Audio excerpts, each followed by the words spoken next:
142. Psalm 142, verses 4 and 5 will be our text for this morning. Here the word of the living and the true God reads, I looked on my right hand and beheld, but there was no man that would know me. Refuge failed me. No man cared for my soul. I cried unto thee, O Lord. I said, Thou art my refuge and my portion in the land of the living. This psalm being a psalm of David, a mishkil of David, an instruction of David, a prayer when he was in the cave. 1 Samuel 22 and verse 2 tells us that David actually had with him about 400 men.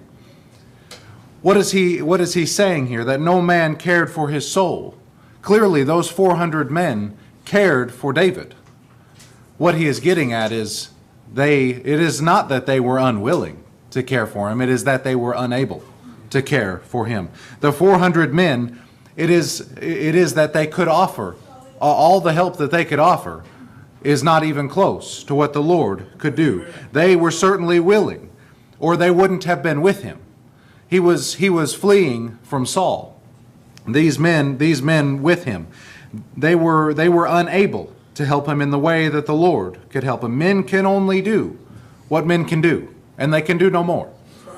The Lord, it is the thoughts of his heart are what stands to all generations, is what we are told in Psalm 33. The Lord does as he wills in the armies of heaven and among the inhabitants of the earth, and none can stay his hand or say unto him, What doest thou?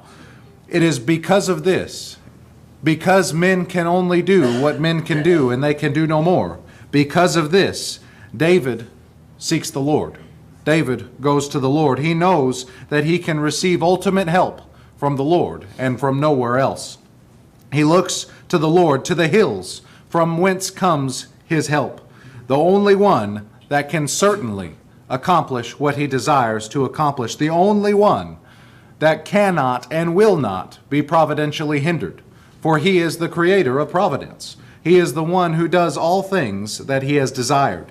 This David seeks after the Lord because the Lord is his refuge. Though men may seek men to be their refuge, that is not the proper way to do things. The refuge failed David, but the Lord is his refuge. That refuge will not fail. Men will fail. It is not a matter of if men will fail. It is simply a matter of when. With the Lord, it is not a matter of when he will fail, because he does not and he cannot. The Lord is our refuge. The Lord was David's refuge and the portion, the inheritance, our possession in the land of the living. We get the opportunity to have the Lord with us. This is what David knows, even in times of great distress, even in the times of fleeing from an enemy, having many men around him. He seeks the Lord because he knows that is where true help is found. May we have the same thoughts in our day. Read with me, if you will, this Psalm 142, beginning at verse 1. A mishkil of David, a prayer when he was in the cave. I cried unto the Lord with my voice. With my voice unto the Lord did I make my supplication. I poured out my complaint before him. I showed before him my trouble. When my spirit was overwhelmed within me, then thou knewest my path. In the way wherein I walked have they privily set a snare for me.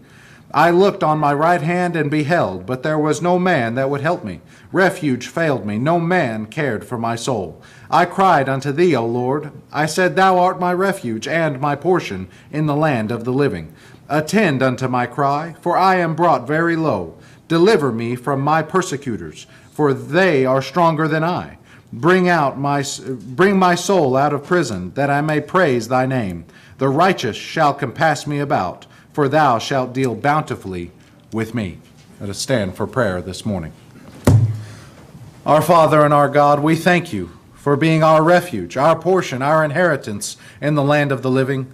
We thank you for the teaching of this psalm, that even though David was surrounded by men, he would not ultimately trust in man, because man will fail. It is simply a matter of when, but we know that you will not. We know that you cannot fail. There is nothing that can hinder you. We thank you and praise you for these truths. May you cause us to reckon them to be true unto us. Thank you for your promises. May we lean upon them. May we count on them. Look for them to be fulfilled. We thank you and praise you for your goodness and your grace. Lord Jesus, we desire your presence to be among us, for you did promise, where 2 or 3 are gathered together in your name, you would be in the midst of them. We know that you are here. We desire for you to teach us and to guide us in a way that's well-pleasing in your sight today. Give our pastor great utterance this morning, and give us all hearing ears and obedient hearts as we listen to and